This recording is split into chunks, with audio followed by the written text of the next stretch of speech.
Hai, apa kabar semua? Selamat datang di channel Om Burhan. Om harap yang nonton di channel ini masih pada sehat dan waras ya. Oke, kali ini sesuai request kalian, Om mau coba rangkum sequel dari film Silence of the Lambs, yaitu Hannibal, yang dirilis pada tahun 2001. Film ini masih dibintangi oleh Om Anthony Hopkins yang berperan jadi psikopat jenius bernama Hannibal Lecter. Dan di sini, tokoh Clarice Starling dimainkan oleh Mbak Julianne Moore serta disutradarai oleh Ridley Scott. Singkatnya ya, film ini bersetting 10 tahun setelah Hannibal berhasil melarikan diri dari penjara. Dan ia hidup nyaman di Eropa. Lalu, karir Clarice pun bermasalah karena kegagalannya saat mau menangkap seorang bandar narkoba. Untuk memperbaiki karirnya, ia ditugaskan mencari informasi tentang keberadaan Hannibal. Tapi hal ini diperkeruh oleh ambisi dari salah satu korban keganasan Hannibal yang ingin membalas dendam. Kenapa bisa begitu? Ya udah, Om coba ceritain ya. Tapi sebelum itu jangan lupa untuk subscribe dan tonton video ini sampai habis.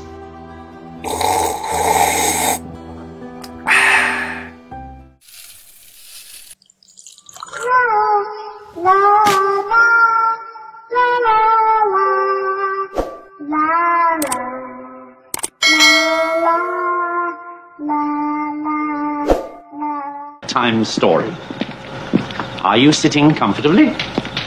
Then I'll begin. Film diawali dengan adegan percakapan pria bernama Barney dan seorang pria cacat bernama Mason, yang juga ditemani oleh asistennya yaitu Cordell. Kalau kalian nonton film sebelumnya, mungkin sadar kalau Barney ini adalah salah satu penjaga di tempat dulu Hannibal dikurung. Mereka sedang membahas tentang pesona dan kepintaran Clarice yang bisa mengambil hati sang dokter kanibal. Karena menurut sepengetahuan Barney, Hannibal seringkali tidak merespon apapun kepada pengunjungnya. Setelah itu, Barney pamit mau pulang. Tapi sebelumnya ia ingin memberikan sesuatu kepada Mason.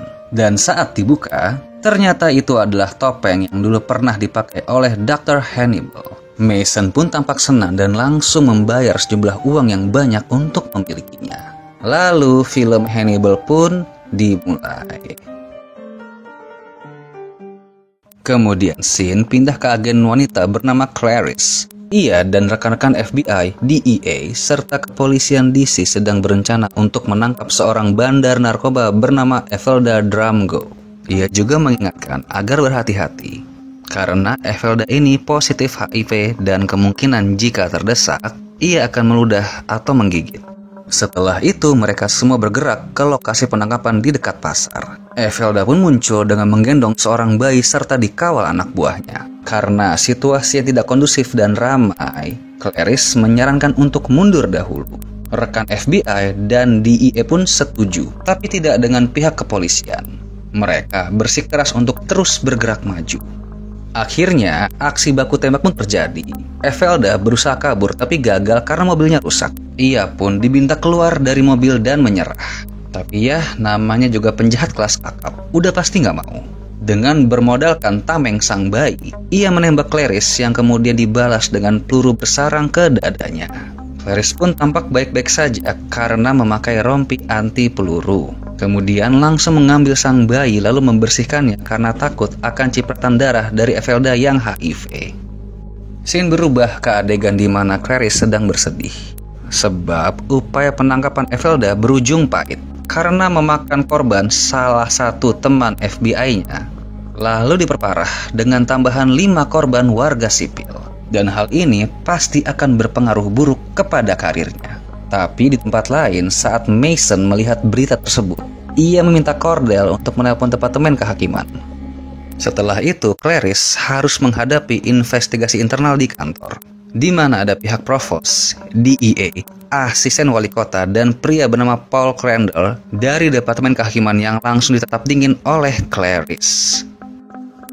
Paul langsung menyalahkan keteledoran Clarice yang melakukan aksi baku tembak padahal tahu kalau di sana ada seorang bayi. Tapi ia beralasan kalau itu adalah bentuk perlawanan diri dan menyalahkan pihak kepolisian yang tidak mau mendengar ucapannya untuk mundur dulu. Gak lama saat mereka sedang berdebat, bosnya Clarice meminta untuk menunda pertemuan tersebut. Penyebab pertemuan itu ditunda karena campur tangan orang kaya raya yang sangat berpengaruh dalam politik yaitu Mason Verger. Ternyata dahulu ia adalah korban keempat dari kasus Hannibal dan ia satu-satunya korban yang selamat atas tindakan keji sang dokter kanibal. Bosnya memberitahu kalau Mason punya informasi terbaru tentang Hannibal, tetapi hanya mau membaginya dengan Clarice. Akhirnya demi info tersebut, ia pun pergi ke kediaman Mason. Di sana ia disambut oleh Cordell yang langsung membawanya menemui Mason. Saat bertemu, agar lebih mudah berinteraksi, Clarice meminta izin untuk memasang mikrofon ke Mason. Saat sedang dipasang, Mason menyalakan lampu di tempat tidur, yang bertujuan ingin mengetes Clarice dengan memperlihatkan muka cacatnya. Tapi ya, sepertinya usaha itu sia-sia karena ia kayaknya cuek aja. Kemudian Mason sedikit bercerita tentang penyimpangan seksual ayahnya yang ternyata adalah seorang pedofil dan predator seks. Akibat hal itu, ia pun ikut pengaruh untuk memiliki hobi yang sama. Kemudian suatu hari ia mengundang Dr. Hannibal ke rumah untuk sesi terapi. Awalnya Mason ingin mengintimidasi dan mengerjai Hannibal dengan mengajaknya minum-minum hingga mabuk. Tapi Hannibal berbalik mengerjainya dengan memberikan sebuah obat hingga Mason bertindak gila dan kehilangan akal sehat. Ia pun bergelantungan dan memecahkan sebuah kaca. Lalu Hannibal mengambil pecahan kacanya, terus dikasih ke Mason dan disuruh buat menyayat serta merobek kulit wajahnya. Setelah itu menjadikan kulit tersebut sebagai makanan anjing. Jujur sih, Om agak-agak disturbing juga lihat adegan ini. Tapi Clarice tampak tidak peduli dengan cerita tersebut dan langsung menanyakan info tentang Hannibal. Mason pun memberikan foto X-ray sebuah tangan.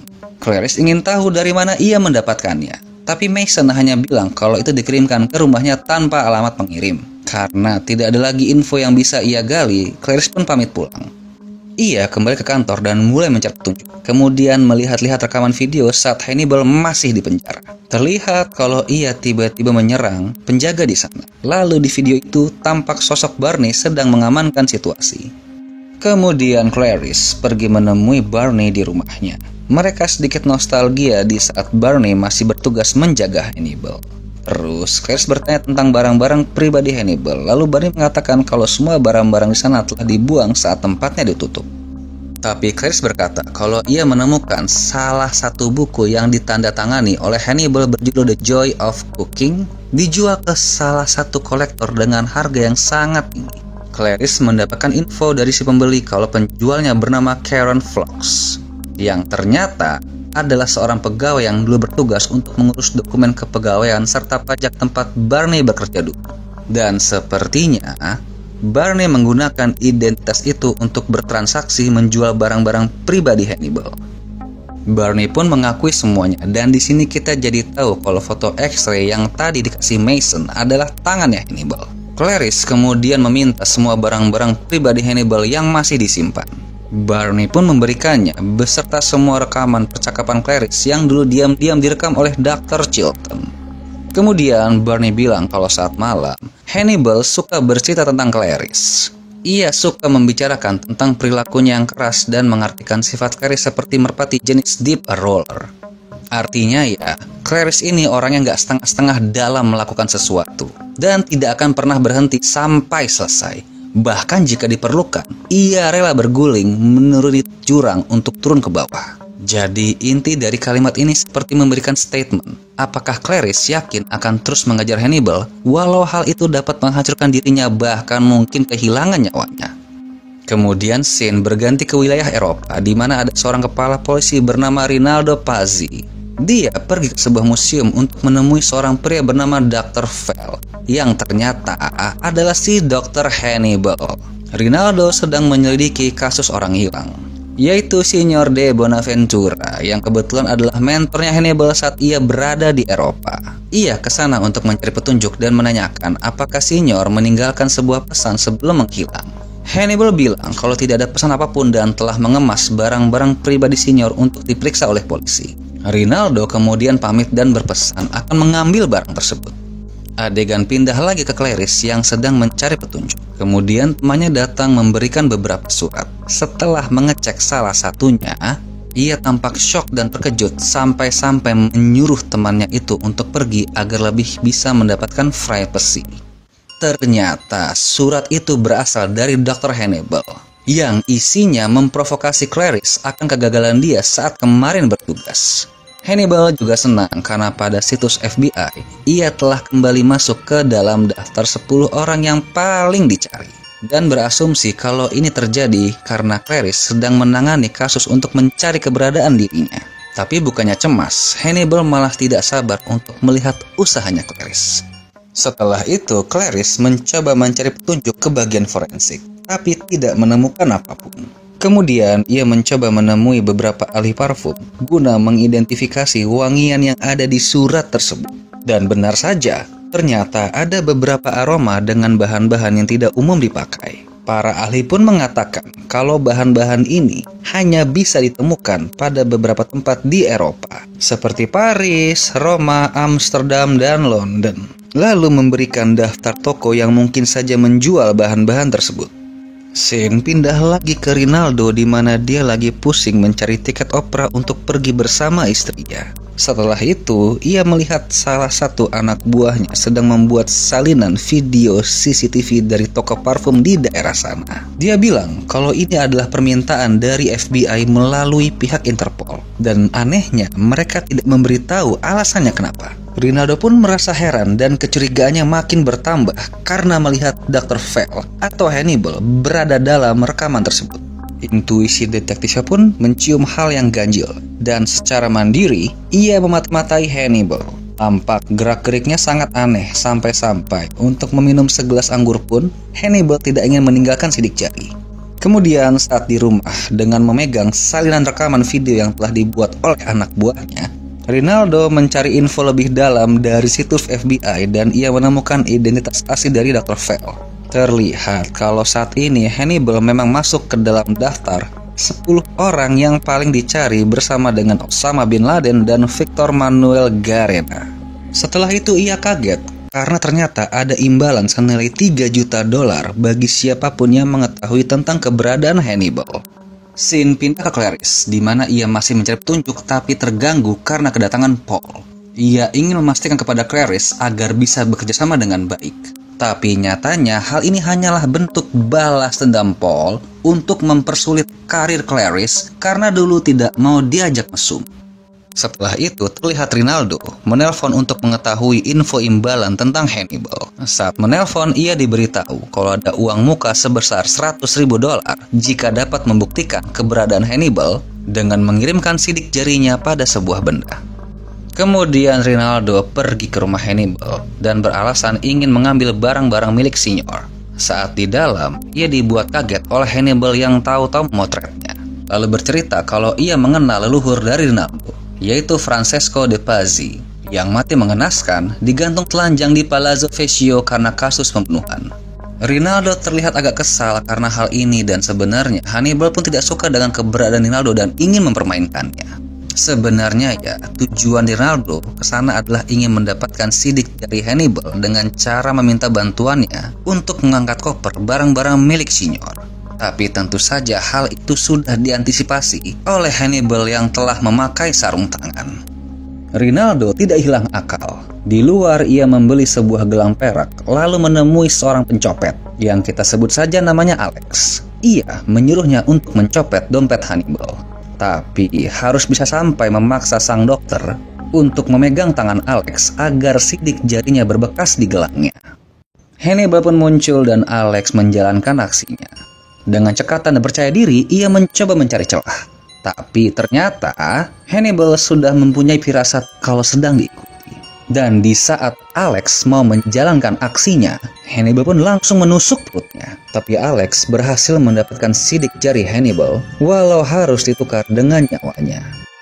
Rinaldo pun mengirimkan gelang itu dan ternyata penerima benda itu adalah si Mason.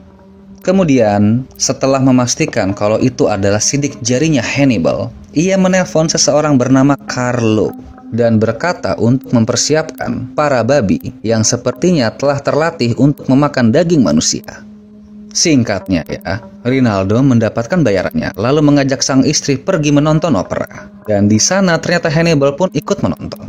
Selesai menonton, mereka pun bertemu dan tiba-tiba Hannibal memberikan hadiah berupa syair yang sepertinya sangat disukai oleh istri Rinaldo. Adegan pindah lagi ke Clarice dan ia sudah menerima paket video dari Eropa. Gak lama ia menyadari isi rekaman itu berisi Hannibal sedang berbelanja. Ia langsung kaget, kemudian menelpon kantor polisi tempat di mana Rinaldo berada. Lalu bertanya mengenai Hannibal. Awalnya Rinaldo pura-pura nggak tahu, tapi langsung dibuat sekakmat oleh Clarice karena bilang kalau ia sering mengakses file tentang Hannibal melalui komputer pribadi di rumahnya. Clarice memperingatkan untuk tidak gegabah, apalagi tergiur dengan uang imbalan menangkap Hannibal. Karena dulu kalau kalian menonton film sebelumnya, Hannibal aja mampu membunuh 3 orang polisi dan bisa lolos dari kepungan tim SWAT. Tapi ya seperti kita duga, Rinaldo nggak peduli dengan peringatan Clarice dan segera pergi. Lalu terlihat Carlo telah sampai di kota tempat Rinaldo berada. Mereka sepertinya akan bekerja sama untuk menangkap Hannibal, yang saat ini sedang memberikan seminar tentang seni di sebuah museum. Kelar seminar, Rinaldo menelpon Carlo dan menyuruhnya untuk bersiap-siap karena dia dan Hannibal akan pergi minum-minum. Tapi ternyata hal ini merupakan rencana Hannibal untuk memancing Rinaldo ke sana. Karena ternyata tempat itu adalah Palazzo Vecchio, yaitu tempat di mana dulu leluhur Rinaldo digantung. Hannibal pun langsung mengalihkan pandangan Rinaldo dengan bercerita lebih lengkap tentang leluhur dia yang mati di sana. Lalu saat sudah di akhir cerita, ia bilang ingin memakan istri Rinaldo terus tiba-tiba membiusnya.